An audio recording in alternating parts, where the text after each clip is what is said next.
we take a look back at week 4. Okay. Hold on. I know. I'm going to call you out on this right now for a second, Go Alfredo. for it, please. You are adding good plays to Chris Olave, saying if he caught this ball in the end zone, but then you're taking plays away from Breece Hall like they didn't happen. You can't have it both ways. Chris Olave has had a track record, right?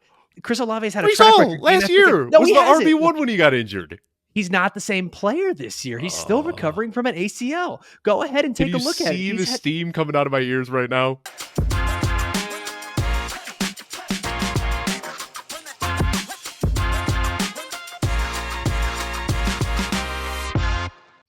It's time to buy low on these fantasy football trade targets ASAP, or at least before week 5, Dave Kluge. We are going to be talking about 6 different buy low trade targets for you, looking at running backs, wide receivers, even a quarterback. Dave, why don't you kick us off here with your first buy low trade target before week 5? This is a guy that I wasn't really too crazy about in the offseason, wasn't really buying into a lot of the preseason hype, but Dameon Pierce right now is sitting at RB24 in PPR scoring, and it's pretty disappointing considering the people that paid up to draft him in the 3rd, 4th round of their drafts, especially after all the preseason talk about him being a workhorse, getting all the touches in this Bobby Slowick offense, yada, yada, yada, but his touches have gone up every single game so far this season, including 25 touches last week. Now, the reason I had some concerns about Dameon Pierce, he's not especially athletic. He was a 4th round pick, but he's getting volume on what is crazy to say is kind of a good offense, which I don't think many of us expected to be saying about the Texans this year. The efficiency hasn't been spectacular, but it's not bad enough that we should worry about him losing touches. You know, he's been getting what's given to him. And right now, like I said, he's 24th in PPR scoring, but he is 10th overall in touches and has the fewest fantasy points of anybody inside the top 20. He is 12th in red zone carries. He is 13th in carries inside the 5-yard line. Regression is going to come his way. He's getting touches. He's getting valuable touches near the goal line and just hasn't been able to convert them into touchdowns yet on this high-scoring Texans offense.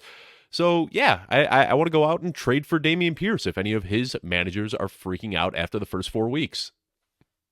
Yeah, I was notably a big Dameon Pierce fan last year. I was sort of lukewarm on him this year.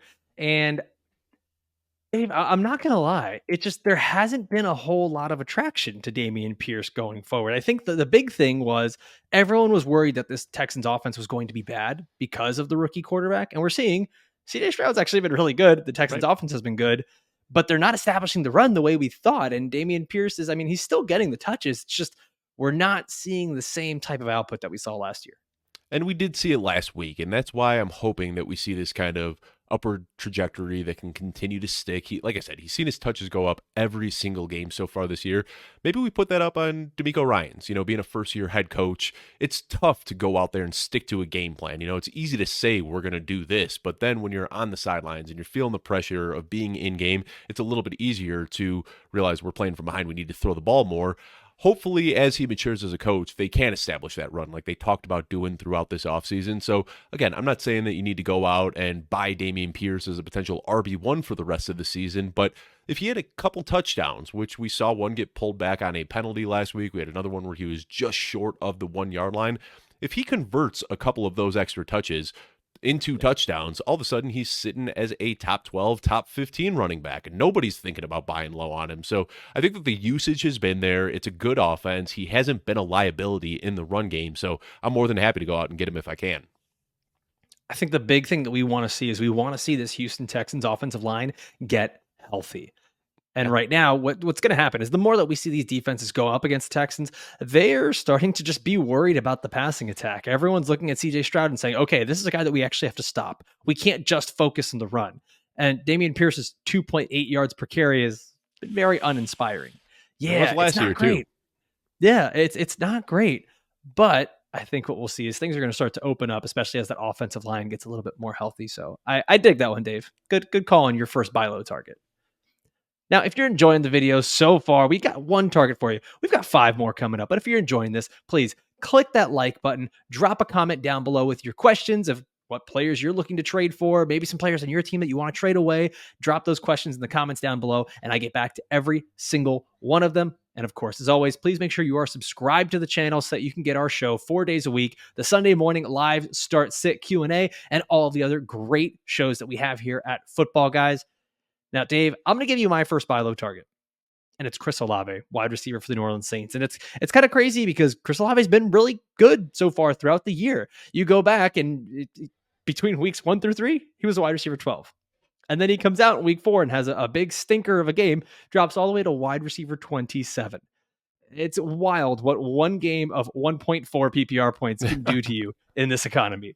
But something that we saw last week, okay, and I want to educate the folks at home, if you're not big into all the analytic stuff and the weird stats, there's something called unrealized air yards. And what that is just the total depth of uncaught passes. Last week, Chris Olave led the league in unrealized air yards with 155. Now, a lot of people can, you can kind of spin this however you want, right? Like you can always say, oh, look, see, Chris Olave, he was on pace for 3,000 receiving yards. And that's not how numbers work. You can't spin the narrative that way. And you can also just say, hey, a lot of these are what's called also prayer yards, right? Which is kind of what Jameis Winston was doing a few years ago. Is just chuck it deep and hope someone catches it, right? Eventually, these have to turn into receptions. But that's not what we've seen with Chris Olave over his career. And you can actually go back to one specific play from week 4, a 50-yard touchdown that got knocked away at the last second by Antoine Winfield Jr.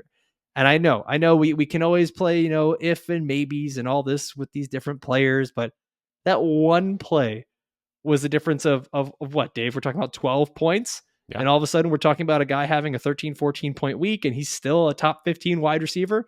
But you could have people, and we don't talk about this enough, right? The intangible side of fantasy football, where fantasy football just has a lot of psychology to it, and the psychology of fantasy managers that panic after 1 week. This could be a fantasy manager that's maybe 1-3 in the league. Chris Olave just had a bad game, and they're thinking, okay, I'm getting out early, right? Derek Carr's got a shoulder injury. Alvin Kamara's back, and he's going to take all the targets. Take advantage of that, okay? Chris Olave is still averaging 9.5 targets per game. That's top 10 in the NFL right now still. This is a guy that, one, I'm buying into the talent. I'm buying into the volume. And whenever you see someone that has, maybe one play away from a fantastic game, that's the kind of guy that I'm willing to buy in on and make sure that I'm not panicking on it. Now, if I'm looking to, what can I put out there to go get Chris Olave? Listen, Dave, I'm sorry, cover your ears. I'm willing to sell DJ Moore and Jerome Ford, a couple of guys that I think are sell high candidates at the moment after some big weeks here, and sell that for Chris Olave to the manager that might be panicking on him. Dave, what do you think there? Did I hurt your feelings a bit? I'm a little bit concerned about Chris Olave, not because of Chris Olave, but because of Derek Carr. I mean, he hasn't. See, I'm trading with you. And yeah, I mean, I would prefer Jerome Ford and DJ Moore over Chris Olave. The catchable targets deep downfield haven't been there. I mean, the deep attempts have been there and the air yards have been there, but Derek Carr has been one of the least efficient deep ball passers so far this year. And it's, you've seen it where Chris Olave is on an island deep downfield and, it gets skipped in there by Derek Carr 5 yards shorter than it should be. And that's my concern. I'm going to say something really spicy now, but I think that Andy Dalton last year was a better quarterback than Derek Carr is this year. I mean, Andy Dalton looked pretty good last year, and I think that maybe the Saints were a little bit too excited about pushing the chips in and going all in for Derek Carr when they realistically probably could have stuck with what they had in Andy Dalton last year and been a good, if not better team than they are right now. Derek Carr just hasn't really looked that great, and that's my concern with Chris Olave is he cooks deep downfield, and he and Carr haven't been able to get on the same page. So if you're a believer in Carr's talent and you're a believer in Chris Olave's talent, and you think that these are just some growing pains in a new offense, yeah, go ahead and buy Chris Olave. But I'm just concerned that Derek Carr can't really unlock Chris Olave the way we saw him play last year. See, and that's where I'll come back at you then, because if you're saying the whole thing has been Derek Carr hasn't been great throwing the ball deep downfield, and that's where Chris Olave cooks. Well, my dude, he's been doing pretty well with Derek Carr not playing well. So if that's the case, you got to imagine there is another side of that pendulum where things get better for Derek Carr and Chris Olave continues to explode. And I think, and this is where I had him ranked at the beginning of the year, I think you're looking at a guy who should be a top 12 wide receiver.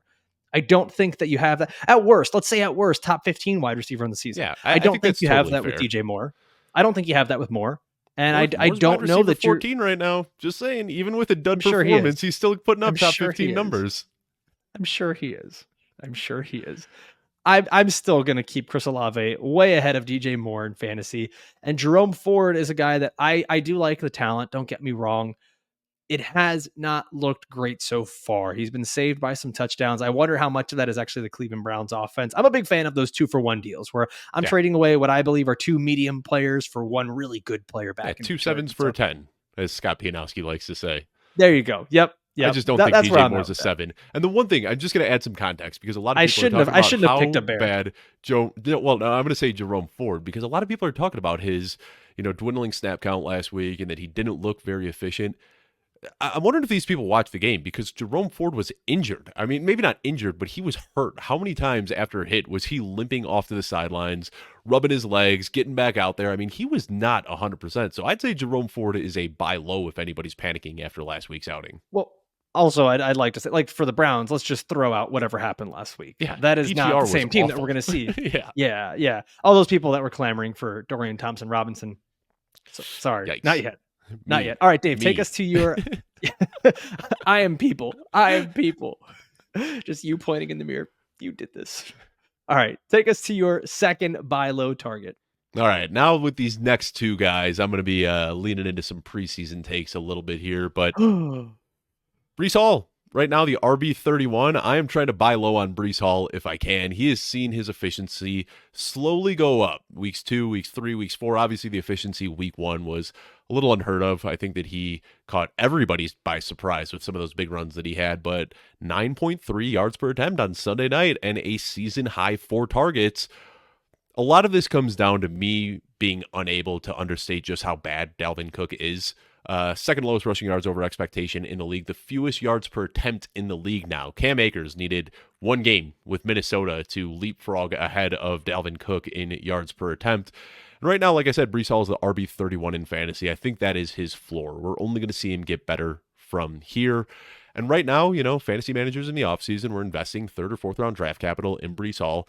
Probably aren't happy with the production right now and could be sweating a little bit. So I'm still looking at him as a buy low for the late season value, being that late season hammer on a team that looks like, dare I say, is trending upward. Maybe Zach Wilson isn't all that bad. I can't believe I'm saying this. But the last thing I'll say about Breece Hall, has not eclipsed a 50% snap share in a single game so far this season. And as of this morning, Robert Saleh came out and said that Breece Hall is no longer on a snap count. When you look at the two guys, Breece Hall and Dalvin Cook, Breece Hall is clearly the superior talent, and it's only a matter of time before he completely takes a stranglehold over this backfield.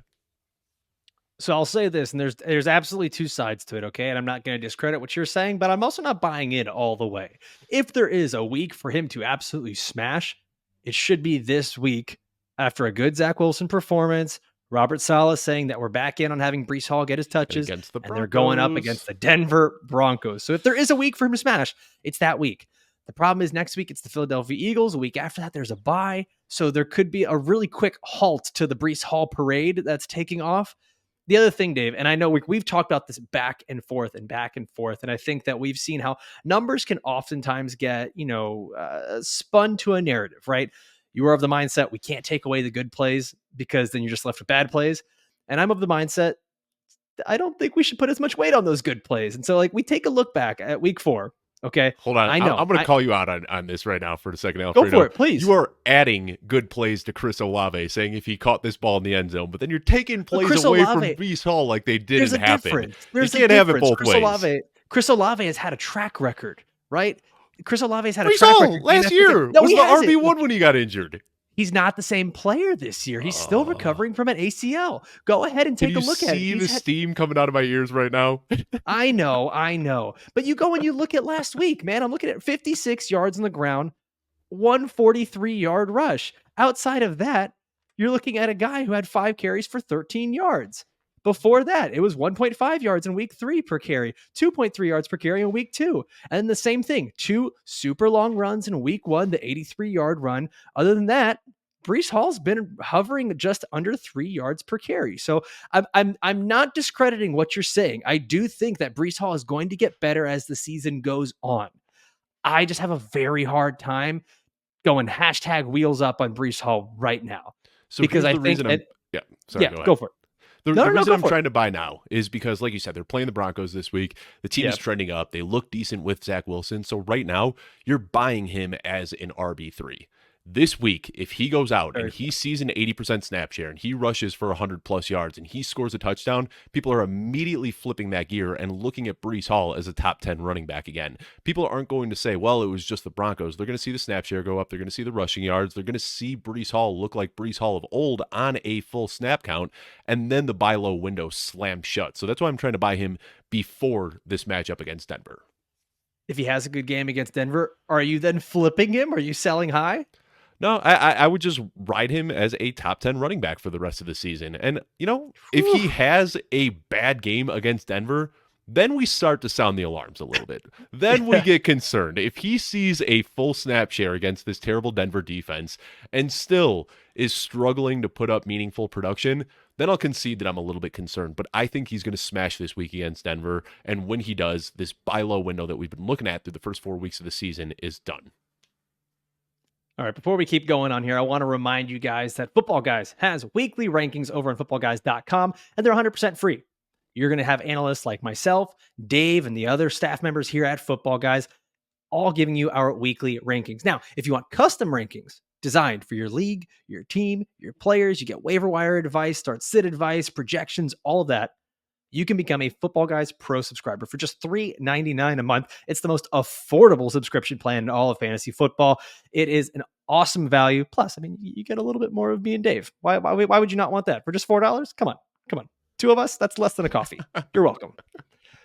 All right, I'm going to give us my second buy low target, and I'm talking about Aaron Jones, running back for the Green Bay Packers. This is one of those. I go back to the psychology of fantasy football. He missed 2 weeks, and then he goes out and gives you a really, underwhelming performance here in week 4 where we thought he might be back. He was on a snap count. Here we go. More snap count talk, Dave. We've seen A.J. Dillon, not a threat. Can we we're all on the same page there. A.J. Dillon, Yikes. not a threat, right? I don't think it's any coincidence that Jordan Love started to see his play decline a little bit when Aaron Jones was not involved. And I think that he sees that now that Aaron Jones is going to be back, Christian Watson is going to be back. He might start to lean on these guys a bit more. The Packers have been playing well, but they need to keep winning games. Jordan Love is still very much on the hot seat. 4 games does not a season make. And as we continue to go on, he needs to prove that he put everything on this season. He did not sign any kind of extension. He put everything on a prove it season this year. So what do you do when you're trying to prove it? You go to your best players over and over. Yeah, you try. But I mean, we saw it. So Aaron Jones in week 4, 20 snaps, 7 opportunities in those 20 snaps. He was nearly at getting the ball or getting the ball given to him or targeted on 50% of the time when he was actually on the field. So the team wants to use him. I think that's pretty indicative of how they're going to want to use him when he's back on a full snap count. And I think that we're going to see a healthy Aaron Jones going into week 5 here. And there's a fantasy manager that has Aaron Jones. They're probably frustrated because they probably started him in week 4, right? Mm-hmm. And that is the type of just taste that lingers in your mouth and you hate it. But you didn't have him weeks 2 and 3. So considering that's probably one of your top 3 players, you probably took a loss those weeks. So now you're looking at a fantasy manager that's probably had 3 losses in a row, very frustrated with Aaron Jones, wants to get rid of them. And then you look at it from the other side, going up against a really good looking schedule here. The Raiders are up next, giving up the 11th most fantasy points to running backs. Then the Broncos, who we just talked about, who are giving up the most points to running backs. And then on the rest of the season, the Packers have the 6th easiest remaining strength of schedule for running backs. Like I said, A.J. Dillon, not a factor. If Aaron Jones is healthy, he's getting the majority of the work here. And I think there's another nice little 2-for-1 deal that I'm putting out here. After these weeks, I'm willing to sell Terry McLaurin and Alex Madison together to go get Aaron Jones. Now, remember, it's all psychology. Some of you might be saying that's too much for Aaron Jones. Some of you might be saying that's ridiculous. I would never trade that for Aaron Jones. But there's someone that would in one of these leagues. And this is just kind of a barometer. These aren't the exact players. Dave, how do you feel about that kind of deal? I was completely with you on buying low on Aaron Jones, but I think giving up Terry McLaurin and Alexander Madison is a little bit steep. I like Terry McLaurin's outlook this week as Sam Howell, or this year. I mean, Sam Howell is looking his way often, and Terry McLaurin, we had some concerns about was it a toe injury, turf toe, I think he came down with early in the offseason, but he's looked 100%. So completely in agreement with you in theory. This is more of a Terry McLaurin conversation than an Aaron Jones, but Aaron Jones, dating back to 2019, has been a top 12 running back every single season. No reason to think that he's not going to do it again this year. So completely in agreement that I think you want to go out and try to trade for Aaron Jones if you can. If you can flip any top 20 running back for him, pretty happy to do that and bring him back. And everything you said about Aaron Jones, I want to just apply to Christian Watson as well as another kind of bonus buy low guy here who we haven't seen it all in the offseason, very limited in his snaps. People are going to see the 2 targets in week 1 and might be concerned about Christian Watson, but I'm going out and trying to buy low on Christian Watson and Aaron Jones. This offense for Green Bay has looked pretty good without their 2 best playmakers. It's only going to look better once they're fully back up to speed. So Aaron Jones and Christian Watson, I like both of them as buy low options.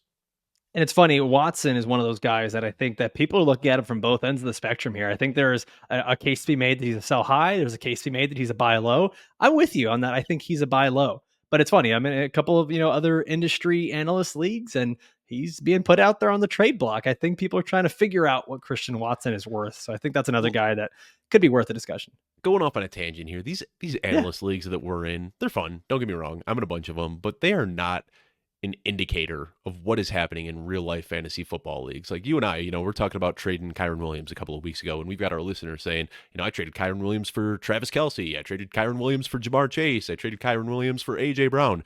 I throw Kyren Williams out on the trade block in my leagues, and people are offering me back end RB2s and boomer bust wide receiver 3s. So it's tough. We have to realize that there is a pretty big chasm in how we as analysts value players and then how normal fantasy players value players as well. So yeah, I think that there are some people out there right now in my home leagues who are freaking out about Christian Watson. And I've seen people putting Christian Watson out on the trade block, hoping that they can get any sort of semblance of a startable player in return, when the reality is a fully healthy Christian Watson is probably going to be a top 20 receiver, and a fully healthy Aaron Jones is going to be a top 15 running back.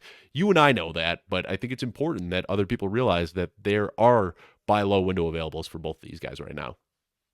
Quick, Kyren Williams or Aaron Jones? Go. Aaron Jones in a heartbeat. Woo, he said that fast. All right, yeah. Let's get to your third buy low target here. All right, now I'm going straight into take lock, homerism, all the things that the audience hates, but hear me out. Justin Fields right now is the QB. I'm going to log off. I'll be right back. I'm going to go take a bathroom break. I can't believe I'm doing this right now, hyping up Justin Fields, but talked about him on yesterday's show. Alfredo, I think you're too low on him. I think Daniel Harms is too low on him.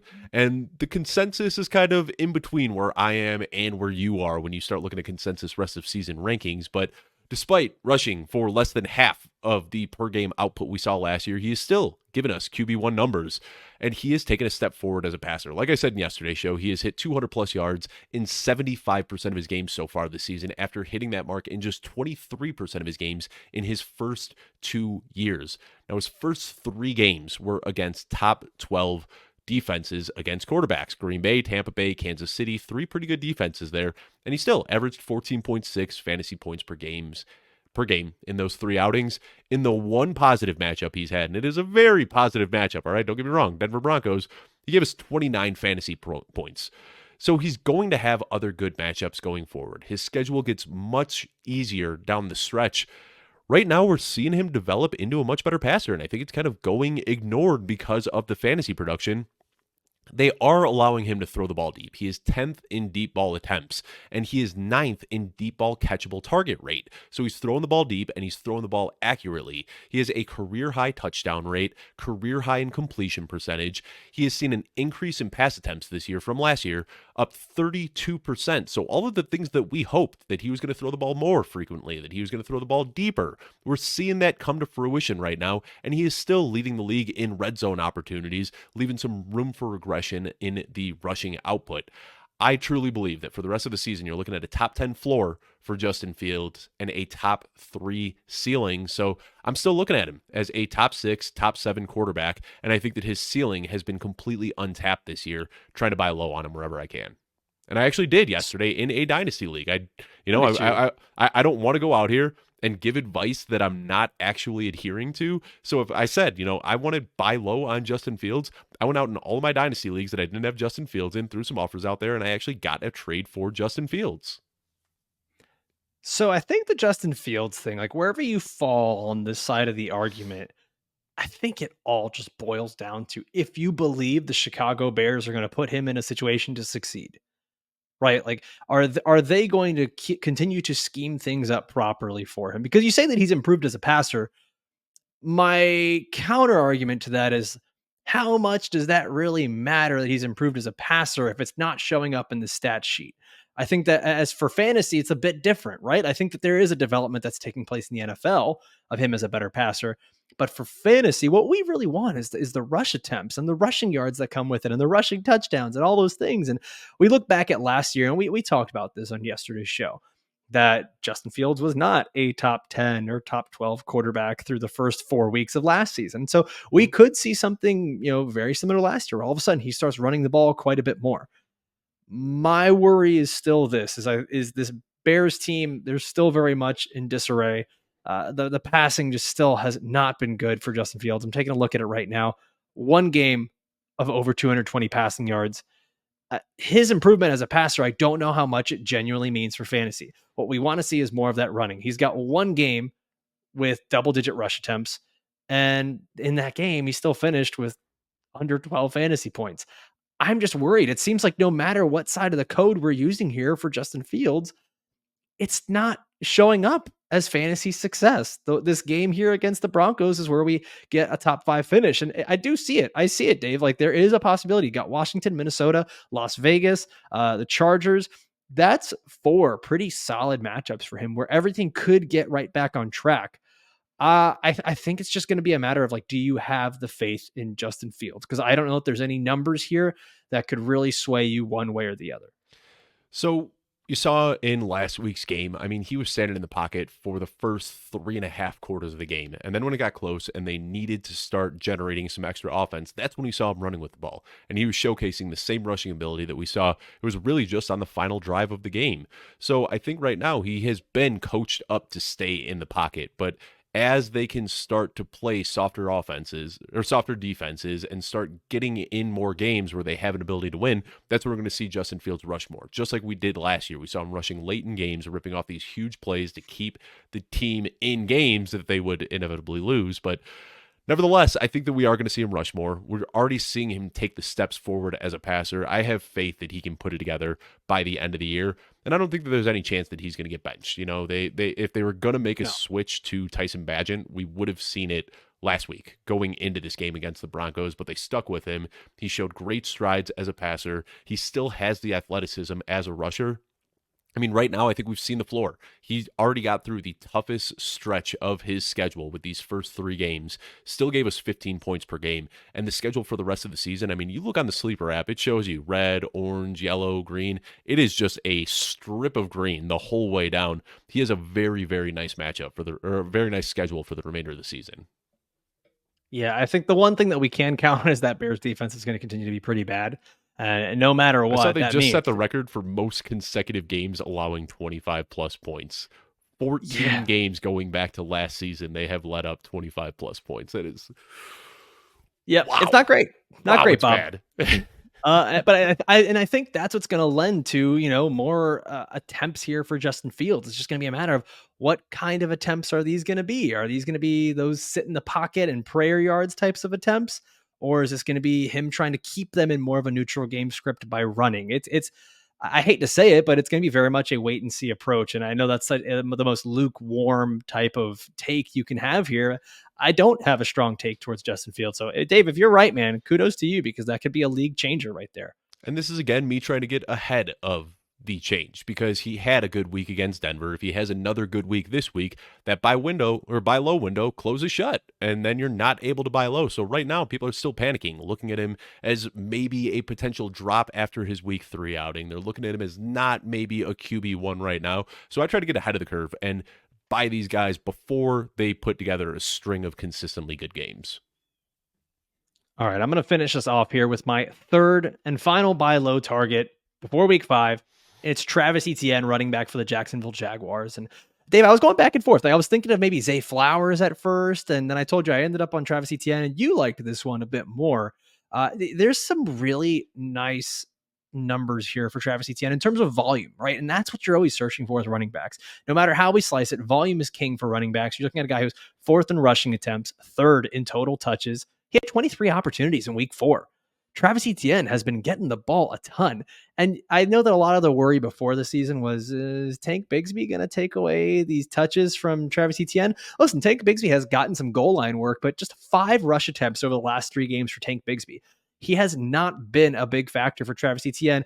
You know what, though? In fairness, Travis Etienne hasn't been all that great. This Jaguars offense hasn't been all that great. But the one thing that I'm seeing is that despite some of these negative game scripts for the Jaguars and these bad games that they're having on offense, Travis Etienne is still getting the volume.